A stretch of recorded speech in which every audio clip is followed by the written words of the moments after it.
Varahi silks వారి grand festive celebrations పొందండి 10,000 రూపాయలు ఆపై కొనుగోలుపై బంగారు నాణెం ఉచితంగా.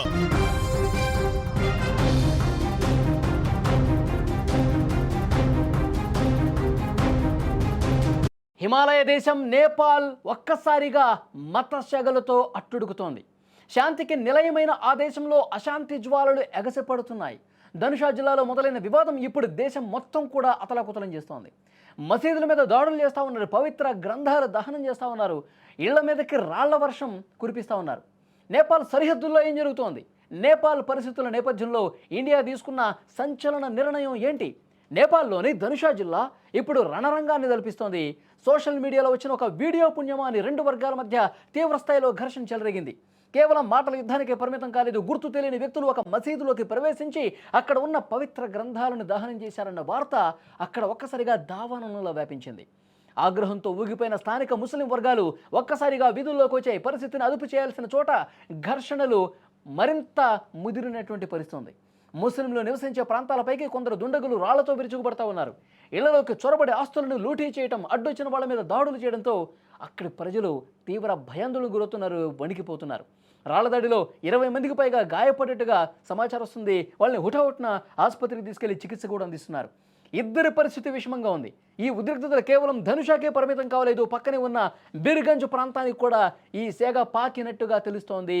నిరసనకారులు పోలీసు వాహనాలను లక్ష్యంగా చేసుకుని దాడులు చేస్తూ ఉన్నారు.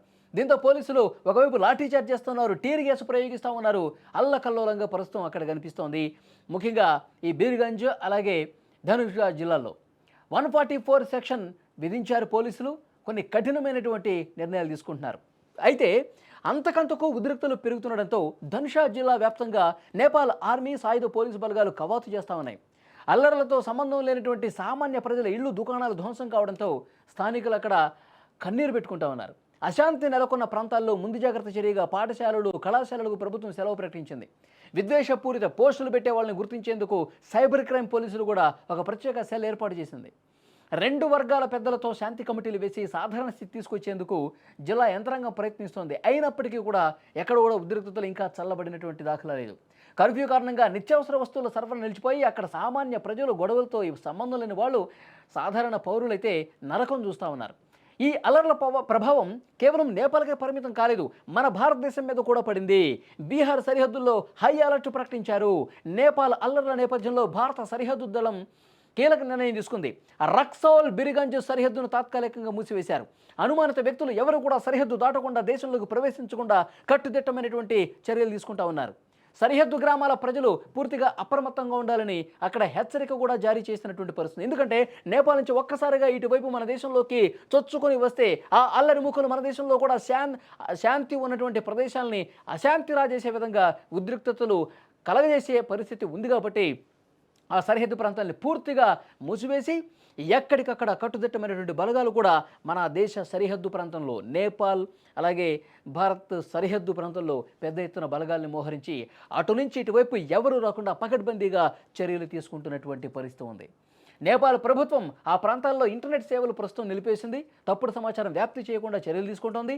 మత సామరస్యాన్ని దెబ్బతీసే వాళ్ళ మీద చర్యలు తీసుకుంటామని నేపాల్ ప్రధాని కూడా హామీ ఇచ్చారు. ఈ ఉద్రిక్తతలు ఎప్పుడు చల్లారుతాయి కానీ క్షణక్షణం ఒక భయంగా అక్కడ స్థానిక ప్రజానీకం బతుకుతున్నారు.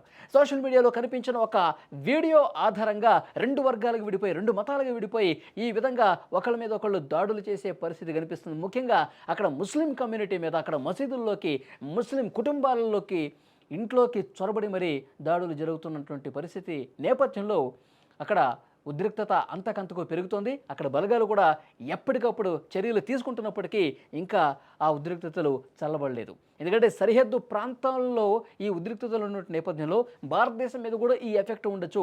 అటు నుంచి అల్లరిముక్కులు ఏ క్షణమైనా సరే భారత్లో అలజడి సృష్టించే పరిస్థితి ఉంది. కాబట్టి మనం కూడా పూర్తిగా అప్రమత్తమైనటువంటి పరిస్థితి ఉంది. చూడాలి ఈ ఉద్రిక్తతలు ఎప్పుడు చల్లారుతాయన్నది.